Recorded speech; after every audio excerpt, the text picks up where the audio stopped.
Hey everybody, I'm Mark Horner. It's a pleasure to have you here. If you're new to my streams, don't feel bad. I don't do them very often here on YouTube.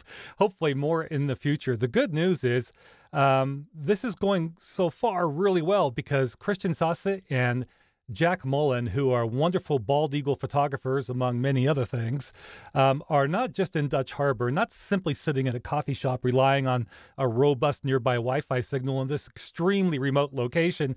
No, they are outdoors. And so let's get things going. And first, hey, it's Christian right off the top, standing outdoors in Dutch Harbor, Alaska. Christian, how you doing out there today?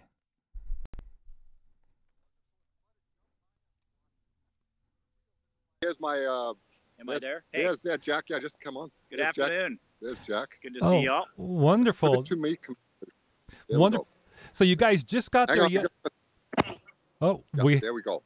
okay. So Christian, you guys just arrived yesterday. Tell people what Yes. makes Dutch Harbor, first of all, a challenge in terms of location, and secondly, so desirable in terms of bald eagle photography. Well, it's challenging. The location is very difficult to get to. It's just because from Anchorage, you're basically flying southwest. So it's direction of Hawaii and past really. So the latitude here was 53, right? The longitude was, Jack knows it off by heart. We're 500 miles west. We're 500 miles west of Hawaii. It's the Aleutian Islands, a very volcanic area. It's absolutely beautiful, as you can see behind me. I hope you can see some of the scenery. I'm just going to show you. This is what makes it so desirable. It's so desirable because it's so unique, quite difficult to reach. Strong prevailing winds with very strong changes of weather patterns, but Alaska is just so beautiful. I think most people in the U.S. have no idea what beautiful country they have. They always think of the Grand Canyon and so on, but they miss the point of the illusion. And it's really a marvelous country. But I'm sure Jack could say a bit more. So, Hey. yeah. There we go. Jack, wonderful to There see go. you. Jack, could you Hey, how you doing, Mark? I'm doing really well. I'm glad you flew out from Portland. Christian flew out from Vancouver to Seattle. You both met in Anchorage, and then you hopped on this small plane to get out to this very remote location. Jack, first of all, let me just tell people you've been going there for over 30 years, every year, many years, year after year, as a fisherman, as a captain of a fisher boat. And now you're there strictly to hone in on those bald eagles. What makes, in your mind, Dutch Harbor so spectacular? Take care of Christian. What's that? That's a challenge. Take care of Christian. That's right. a main challenge. What makes Dutch so See, Mark, special? I started photographing eagles about 4, 5, 6 years ago, just on my own boat, and the reaction on Facebook was so, and I enjoyed it so much that I sought to get better at it. And then Christian called me up one day and said, "You're causing quite a stir in the eagle community," and I didn't even know there was an eagle community, So so then we've hooked up, become fast friends, and this is our second trip. You could spend months here if you're an eagle enthusiast. So, and it's fantastic country. Yeah. Talk about the weather. You guys got there yesterday, and the sunshine was really good. In fact, let me just pause for one moment, Jack. If you'll hang on, I'm going to show people video of you just moments after you stepped off the plane. Let's take a listen. Just as we're flying in, there's 2 eagles circling right on the airport. I had to laugh. What a beautiful day in Dutch, man. So you're saying what a beautiful day in Dutch, and already this looks like a mostly sunny day. It seems like the weather's about to change in Dutch today, though. Jack, can you speak about that, please? Yeah, the Aleutian chain, actually we get our weather all the way from Siberia out here. Siberia is some of the densest, coldest air in the world, and when it collides with the warm Bering Sea, and when I say warm, it's relative, that's 34 degrees Fahrenheit water, it mixes up the air and it creates the storms. They say this is where the storms are born, and they come right down the Aleutian chain just like a bowling alley. So we got one coming. It's going to pack about 60 knot winds tonight. The seas are going to grow to about 30 feet. I talked to a number of my fishing buddies today. They're all sitting at the dock waiting. They don't want to go out tonight because they know they would just it would be unfishable. So it's fun for us. We get to see my friends at the dock, and they got eagles hanging out on the boats, and You know, Christian and I are doing things you just can't do. You just can't come up here as a tourist and go down on these boats and do this kind of stuff. And I don't say that to discourage people. That's just a fact. They just would not let you down there. But I've been doing it for 30 years. I know everybody. So it's just kind of like you got a free pass, you know, that sort of thing. In fact, you know all the folks on the popular program Deadliest Catch, right, Jack? Yes, I do. Oh, yeah. I drove a couple of those different boats myself, yeah. When you go out there, a couple of things. Talk about gear in terms of clothing and gear in terms of how do you protect that expensive photography equipment? Well, I can tell you I wear a lot more gear than Christian does. He wears protect. He's the bionic man. He never wears gloves. Notice I have gloves on, right? I do. I have actually seen him photograph in the cold rain, and his hands are steaming. I don't know how he does it. How long are you guys going? For this stuff. How long are you guys going to be there? I'll let Christian speak to that. He wants to talk about the equipment too. Oh yeah. How long are we going to be there? Till next Saturday. So the good thing is the days are very long here. We are on Anchorage time, which is 1 hour plus from Pacific Standard Time. So we are 4 hours different from Eastern Time, 4 hours behind. But we are not on Hawaii time, and so the day starts very late. We have breakfast at 8:30, and by the time it's 9:30, it gets light. But the days, it's very long, so it's perfect for us, right? It's very nice. It's like having super summertime. Christian, while you're out there, I know you brought a variety of photography equipment, including a camera, which I believe shoots, is it 1,000 frames per second? In fact, you sent me a clip via Dropbox, and let's take a look at that now. Yes. And tell me about this clip and what we're seeing. Good. So tell me what we're seeing here. I see an eagle standing in the water in slow motion. This other eagle comes in very slowly, and it's magnificent footage. Yeah, well, I mean, I had to actually change the lenses. That's the first thing. I brought my 300 millimeter telephoto lens. I changed it because it was too close.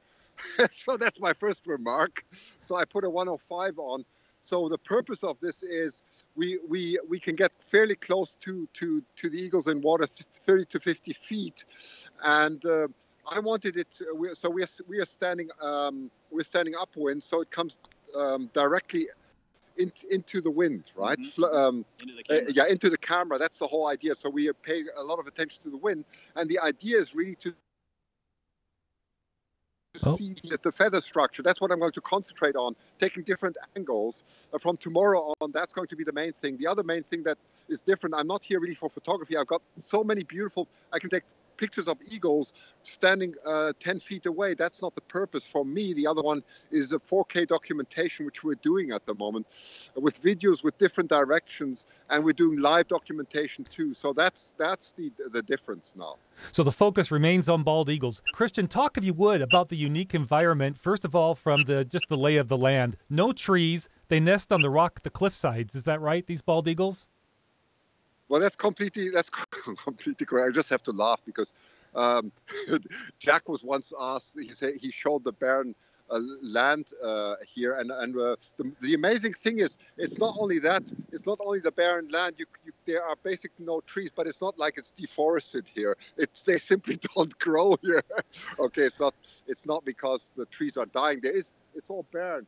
You can actually, I don't know if you can see, but there are eagles in the back there.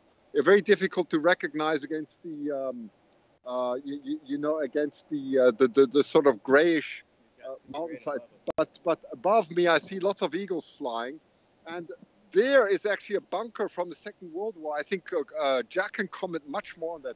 Jack, can you say something? Oh, there's our eagle. There's our eagle, by the way. That's the same eagle we had 3 years ago. Well, that's right. Exactly. You guys were there in 2014, and you brought that same stuffed animal, that same bald eagle, if you will. And we're going to do some footage with that too. So maybe you can say something about the Second World War. Well, Mark, I bring that eagle along so that I can guarantee Christian he's going to at least see eagles wherever we go, right? Hey, well, let's give Jack. You're the perfect person to ask about this. What is it about Dutch Harbor? What is it about Dutch Harbor? And I know it's the fishing industry, but literally it's easy pickings for all these eagles. So they're extremely well fed, and they just literally, I don't know what, you're the fishing captain, but when you lay out all these big cages that were submerged in the water catching fish and so forth, the nets, tell me what it is, how the fish and the eagles come together right there at dock. This is not the only place in Alaska that you know, I'm not going to let too many secrets out, but fishing ports attract eagles. That's what they eat. That's what they survive on. And this is the richest fishing port in the U.S., probably in the world. Yeah. It's 2 million tons of protein gets taken out of the Bering Sea every year. And that amount hasn't shrunk for 25 years. It's an amazing resource. So naturally, the eagles are like they're living off of that. And they live in harmony in an industrial world. Those are like a lot of my photographs. I like to photograph the cranes and the railings and the boats. I can't tell just by looking. Oh, yeah, up there. Well, so you guys are doing great. Behind me, behind me, do you see there's a bunch of pots stacked back there? Those are crab pots. And then there's a World War II bunker right there. There's a lot of that stuff. We have to get a bit. I can't tell where I'm shooting, but well, the fight there. That's what they call the pillbox.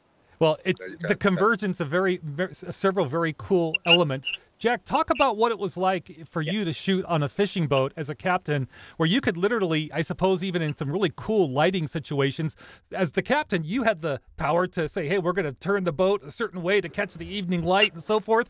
Isn't really what emerged was a floating photography studio with all those eagles on the railings of your boat? Yeah, there's a lot of cool things, you know.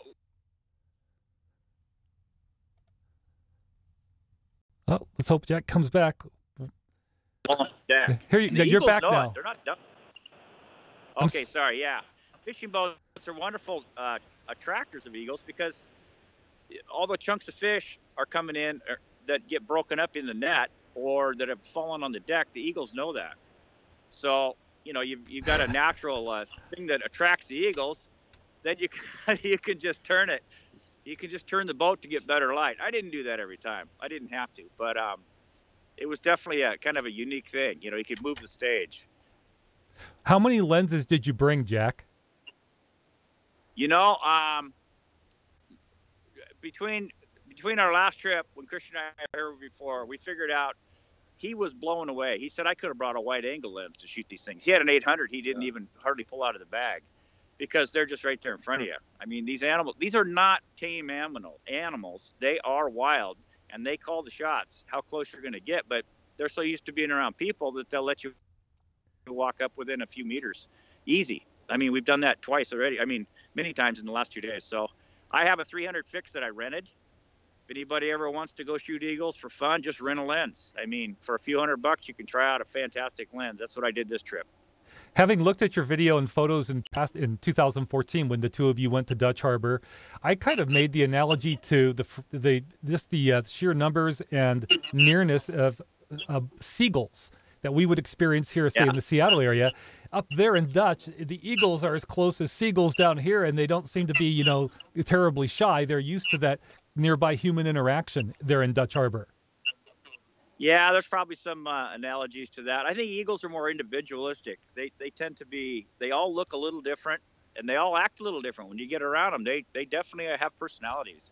And of course, maybe seagulls do, but I've never studied them. So there you go. I'm going to hand this off. There's just one important difference, Mark.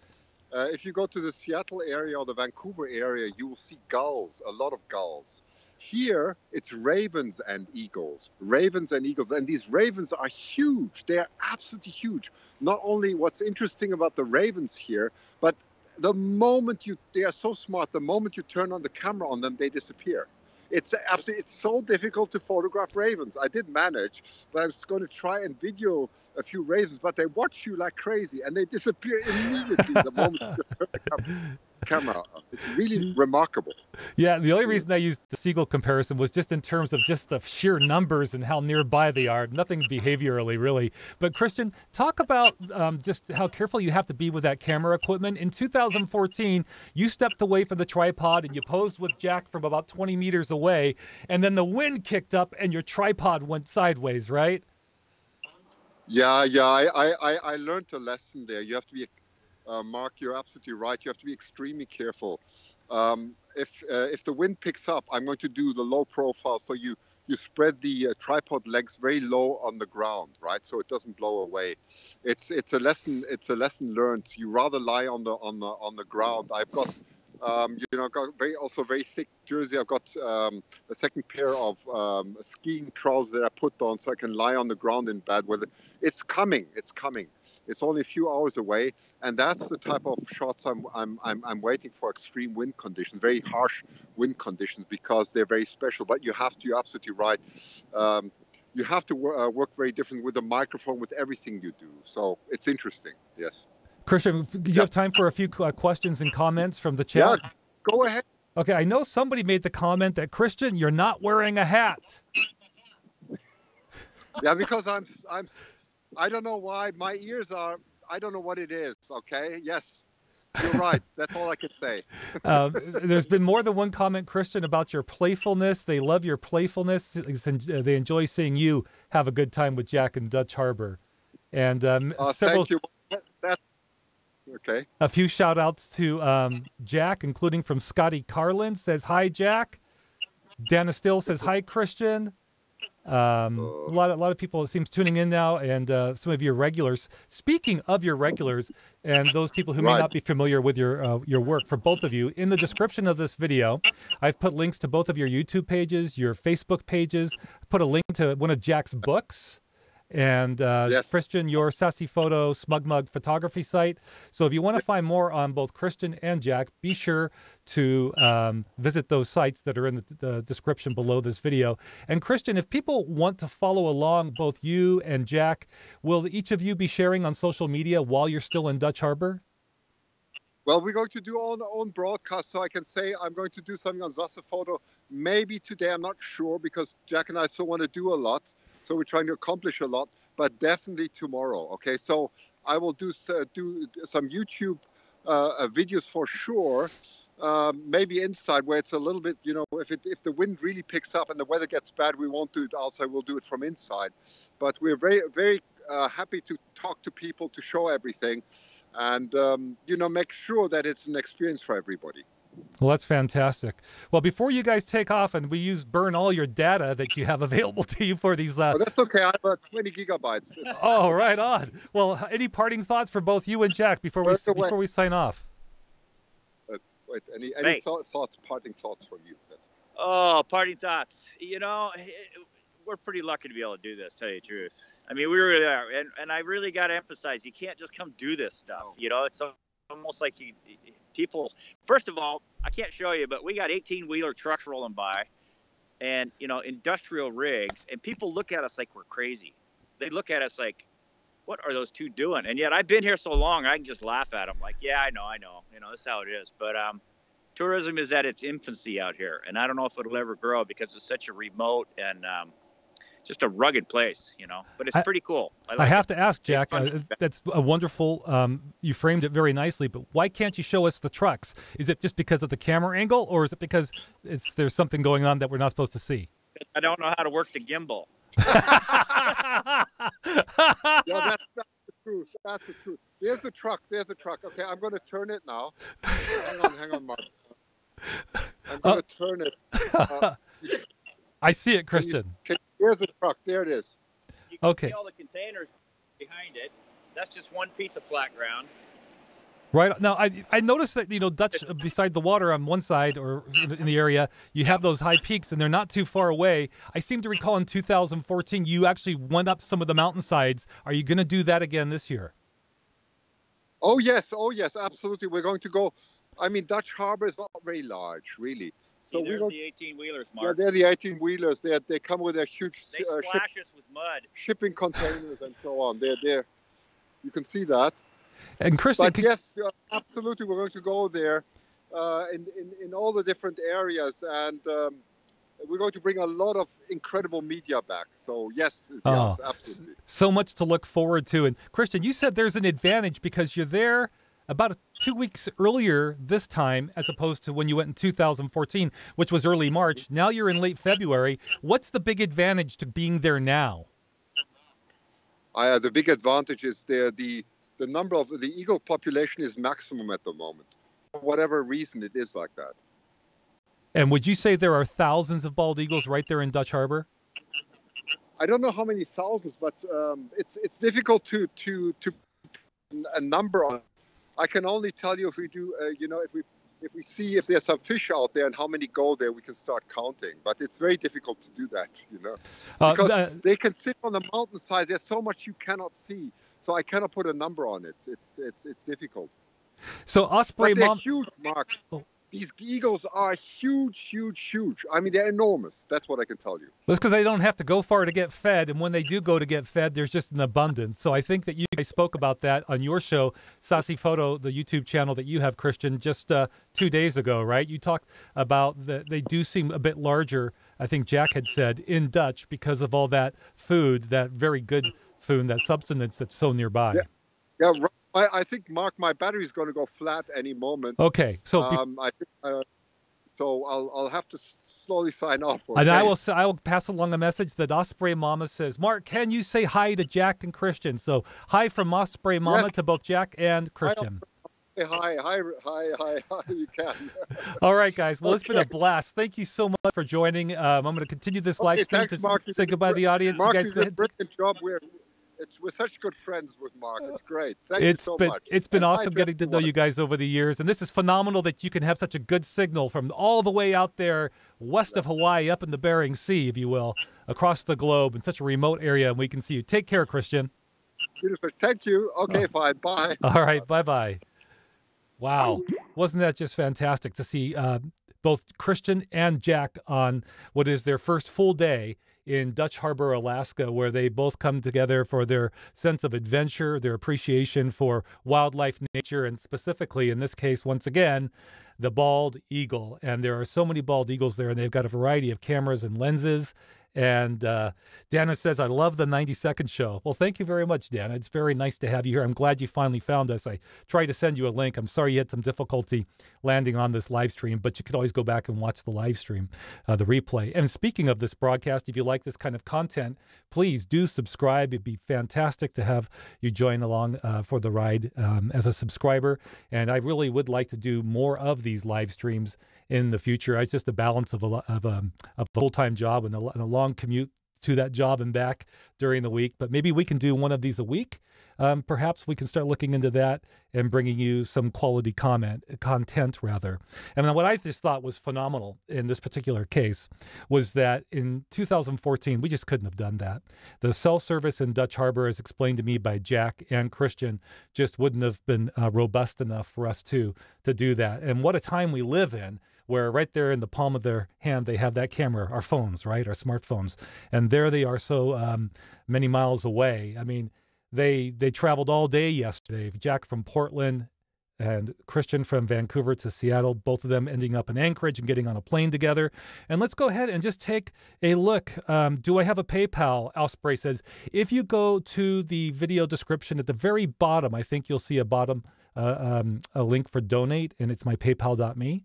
/beyond 90 seconds, I believe. But while I've got you on, some of you did join late, and why don't we just go ahead and take a look very quickly at some of the video once again that Christian had sent me via Dropbox late last night. So they just arrived in Dutch Harbor yesterday. Let's take a look. Just as we're flying in, there's two eagles circling right on the airport. I had to laugh. What a beautiful day in Dutch, man. So here they are when they just got off the plane. They have a very nice day to arrive. And this is a really quick shot Christian sent me beneath a moon and mostly blue sky and some clouds off in the distance. Just some friendly interaction, if you will, between two adult bald eagles. I'll let that play. Maybe we need to slow that down to appreciate the true acrobatics that go on in everyday eagle life. And once again, here is the look at the slow motion moment that Christian sent. And this is at 1,000 frames per second with this particular camera that Christian records with. Osprey Mama, Dana Steele, Lady Hawk is here. A lot of the regulars I recognize from, in particular, watching Christian Sasse's live streams on YouTube. He does a bald eagle stream, a raptor stream, every Friday at 5 p.m. Pacific time, 8 p.m. Eastern Standard Time at youtube.com/Sasse Photo or Sasse Photo if that helps you spell it out easier. The link is in the description for this live stream broadcast, so you can check that out now, or after we're done live streaming, you can find the link to both Christian's YouTube channel as well as Jack Molan's YouTube channel. I can't say enough about Jack and just just, to understand that he first went, as I understand it, to Dutch Harbor in the early 80s, and he was a fishing boat captain every year since, basically, from what I understand. And so he really has spent a significant portion of his lifetime in Dutch or out of port from Dutch. And I've seen, just like you see on The Deadliest Catch, and again, he knows all that cast of characters because he's basically one of them in their club, if you will, just to see the frozen seawater all over the boat and the things. But it was while on the boat that he picked up a camera and became a bald eagle photographer himself, and he has a very definite style. He's also a good writer, and he shares his pictures and his words so well and uniquely, I think. And you can find a link in the description to this video to one of Jack's books available on Amazon.com. Those eagles are huge. Well, I thought you were going to say they're slow. Obviously, we're looking at slow motion, but they are big bald eagles, aren't they? Osprey Mama, okay, Mark, watch your videos too. Love what you capture. Well, thank you, Osprey Mama. And again, I have some photos. I don't think we got to them. This is, I believe, this morning at 7:30. That's a picture taken just yesterday afternoon or early evening in Dutch Harbor from Christian. And in a moment, we'll see everything that Christian was charging, I believe, this morning. That's his charging station to make sure the phone, the batteries, everything was going to be raring to go today. He also has a gimbal, which you don't see there. It's the same gimbal that I have, Smooth Q gimbal. Kind of like the DJI Osmo handheld gimbal, but significantly less expensive, and I think it does a rather good job. And if she's watching Janine, Real Estate in Nanaimo, she has that very same gimbal up there on Vancouver Island. So, folks, I hope you enjoyed this broadcast. Again, if you like this kind of content, please like and subscribe, and perhaps we'll do some more of them, and maybe even with Christian and Jack while they're in Dutch Harbor. Well, it might be a bit of a challenge for me because I'll be at work all week, and then I have a long commute, so I don't know that we would be able to do another one during this week, so I don't want to overpromise. But regardless, in the weeks and months ahead, if you like this kind of content, I'm really enjoying it. I like to do more of it and share your company. Let me just check the questions real quick in the comments. Thank you very much, Dana. Jim Lipsy is here. Thank you very much, Jim. And there is Janine, Real Estate in Nanaimo. So, yeah, there you go. Christian and Jack, the headline is they made it to Dutch Harbor yesterday. I know some of you are following their journey prior to even discovering this live stream. So this was yet another window into their adventure, their world, and their shared knowledge and passion for photography, bald eagles, and the outdoors, and very much having a great adventure in Alaska. Thank you all so much for watching. It's been a pleasure to have you along. Take care, everybody. Until next time, take care.